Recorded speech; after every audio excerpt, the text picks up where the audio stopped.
Salut tout le monde, c'est Ophélie, rebonjour sur ma chaîne YouTube. Aujourd'hui, je vais vous faire un recap sur mon année 2020. L'année que tout le monde a très bien appréciée. La belle pandémie, tout était fermé. Les magasins, les restaurants, les studios de danse, les cinémas, le confinement, les fils, le purel, les masques, les frontières fermées. École en présentiel, école en ligne, école en présentiel, école fermée, les règles qui changent toutes les semaines. On ne peut plus se rassembler du tout. C'est parti! Pour moi, 2020, ça a été une bonne année, malgré toute la pandémie et tout ça, c'était tough. Mais comme j'ai quand même réussi à faire beaucoup de choses. Et puis, au niveau de YouTube, je suis vraiment chanceuse puis je suis vraiment contente d'avoir eu mes 10 000 abonnés. Donc, je vous remercie beaucoup pour tous ceux qui sont là depuis le début et tous ceux qui viennent de s'abonner. Je suis contente de vous avoir dans ma famille.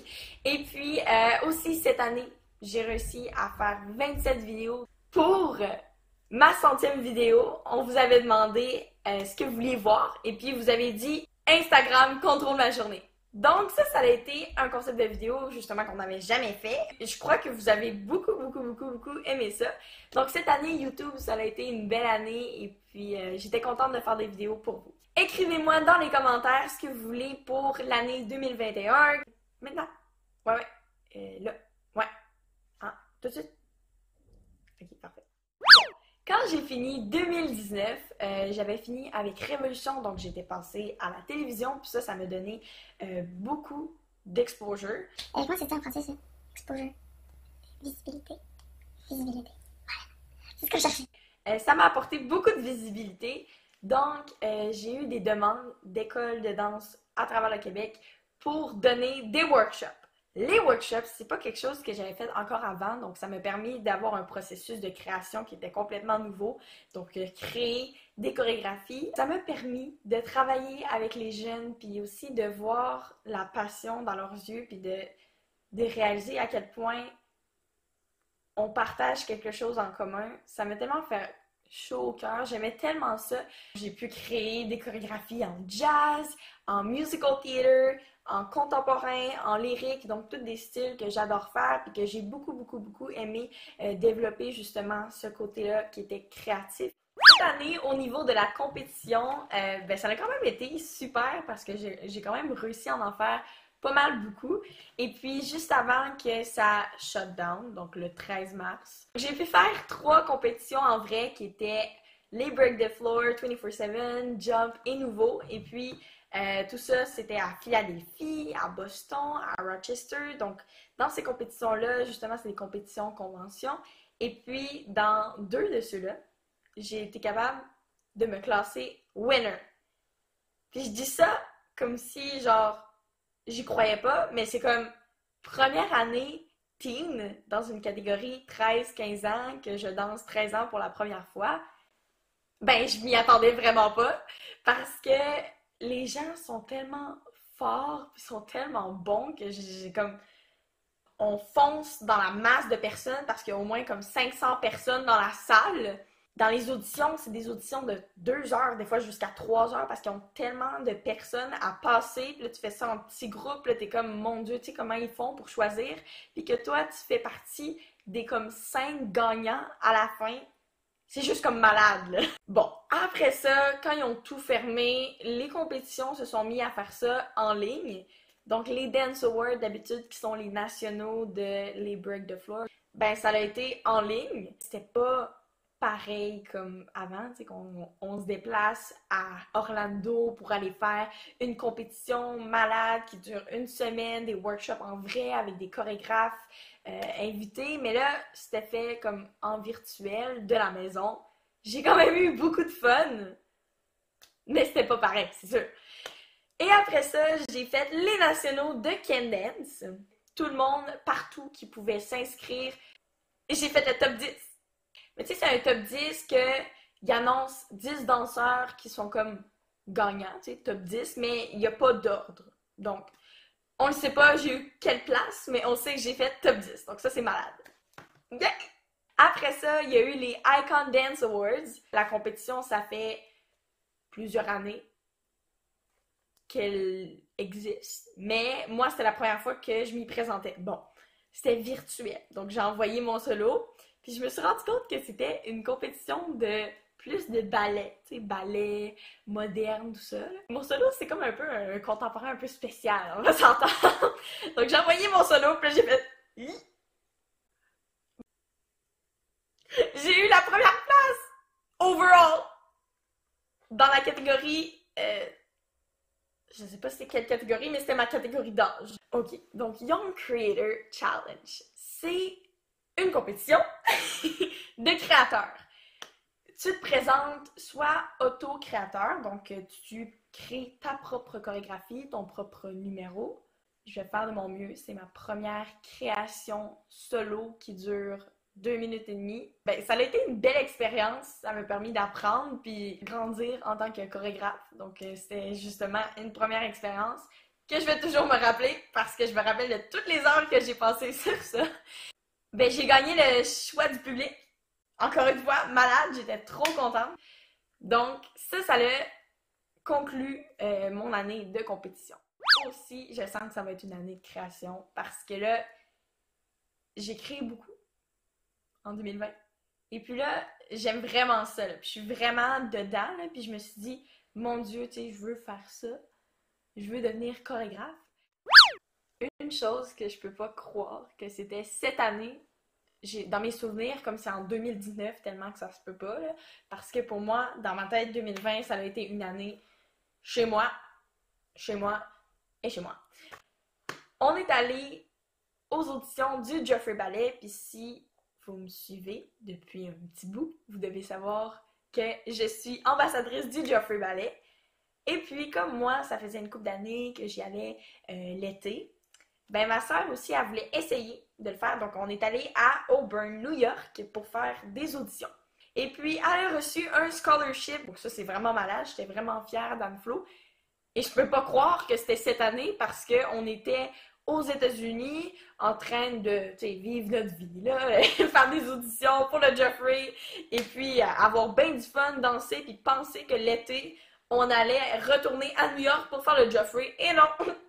Le 13 mars, on nous annonce qu'on va être confinés chez nous. Bon. Le Joffrey d'été 2020, ça a un peu été cancellé. Mais là, ça va être reporté à été 2021. Donc, j'ai hâte parce qu'on va enfin sortir de 2020. Moi et Anne-Flo, pendant la semaine de relâche, on avait eu la chance d'être invités à Salut Bonjour. Honnêtement, là, Salut Bonjour, c'est vraiment du gros fun. T'arrives là, tu montes au plateau du ciel, je crois que ça s'appelle. T'es en haut, puis là, ils te mettent dans la chaise à maquillage, ils te maquillent, ils te coiffent, puis là, ils te mettent tout près, ils te mettent un mic. Et là, tu rentres sur le plateau, qu'il y a les caméras, puis on a bien du fun à parler, à discuter avec Gino. Donc tout ça, c'est en direct. C'est super le fun. Aussi, en fait, avant que tout ferme, on avait eu une demande pour faire partie de le Téléthon Enfant Soleil. Donc ça, on était super excités. Quand je dis on, je parle de moi et Anne-Flo. Faire une performance au Téléthon. Et puis, ben là, tout a fermé. Donc, on savait plus trop comment ça allait se passer. Mais là, le temps avançait. Puis on est comme, bon, tu sais, on va-tu faire le Téléthon? On va-tu pas le faire? Puis finalement, on a eu un caméraman qui est venu nous filmer dans nos studios. Donc, on a pu quand même faire une performance et puis parler. Donc, on a représenté aussi ma cousine Juliette qui est atteinte d'un cédron. Donc, ça a été vraiment plein d'émotions aussi, participer au Téléthon. Puis ça a été une chance encore incroyable de pouvoir performer notre duo, pas mal pour la dernière fois. Ensuite, j'ai eu l'Abri.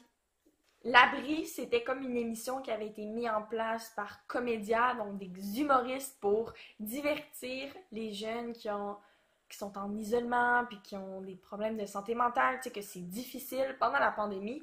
Et puis justement, cette plateforme-là, de pouvoir interagir avec eux parce que à l'Abri, ce qui est fun, c'est qu'en plus d'avoir comme un peu un genre de show, les gens peuvent écrire des commentaires et poser des questions aux gens. Donc on peut directement interagir. Donc ça, c'est super le fun, tu sais, ça permet de divertir ceux qui regardent.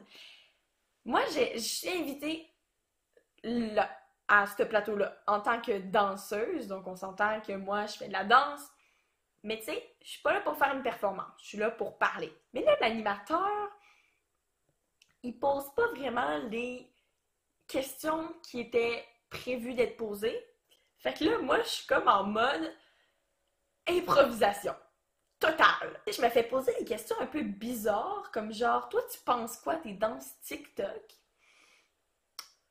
Puis je suis comme, ouais, moi, je fais pas de danse TikTok dans la vie, tu sais, je suis une danseuse, je fais de la compétition, je fais des shows, je fais de la création, mais tu sais, je fais pas des danses TikTok, tu sais, je suis zéro active sur TikTok, bon, un peu, mais tu sais, pas beaucoup. Puis là, après ça, ils me disent, toi, t'es reconnue sur TikTok. Ben oui, moi, je suis reconnue. J'étais comme, non, non, non, non, je suis pas reconnue sur TikTok. Et même, j'ai fait une entrevue à Radio-Canada. Lui qui me pose les questions me demande, toi, Ophélie, tu es qui dans la vie? Je sais qu'on te connaît très bien sur TikTok. Dans ma tête, je me fais le processus, je me dis, oh non, ça vient de l'abri. J'étais toute mélangée, je comprenais plus rien. Fait que ça a été un peu une anecdote de l'abri, comment ça s'est passé, moi, en étant une TikTokeuse. Ouais. Ouais, non. Le quatrième projet, c'est quelque chose qui me tient vraiment beaucoup à cœur, puis j'ai été super, super, super contente de faire partie de ça. Donc, c'est la campagne Pour moi, pour Québec, ça s'appelle. Donc, c'est une campagne d'engagement à s'engager à porter son masque, à respecter les règles sanitaires. Donc, comment ça marche? C'est qu'il y a un site internet www.pourmoipourquebec.ca. Donc, sur le site internet, justement, on retrouve une liste d'actions qu'on peut faire au quotidien pour limiter la propagation. Tout ça parce qu'on veut revenir à notre vie d'avant, puis on veut retrouver ce qu'on aimait le plus, c'est-à-dire moi, danser en vrai avec des gens, pas de masque, pas de distanciation sociale, tout ça. Moi, j'aimerais ça revenir en compétition, revenir en spectacle, puis refaire les choses que je faisais avant que la pandémie arrive. Après le 13 mars, exactement, ils nous avaient dit que ça allait être 2 semaines de confinement. Donc, tu sais, c'était pas si pire. Je me suis dit, bon, on va continuer un peu à s'entraîner, tu sais, ça va réouvrir après, là. Mais là, après 2 semaines, là, ça l'a pas réouvert, là. Tu sais, j'avais encore des compétitions qui étaient censées arriver puis qui étaient censées se passer. Donc, ben, j'ai commencé à prendre des classes par Zoom, par Internet, par live, tout ça. Toutes les classes qui m'étaient disponibles, j'ai commencé à m'entraîner en fou. Je dirais même des fois 5 classes par jour. Puis je continuais chaque jour, tu sais, je m'entraînais. Tu sais, je prenais pas vraiment de journée off. Fait que mon entraînement a été intense pendant la quarantaine. Vraiment intense.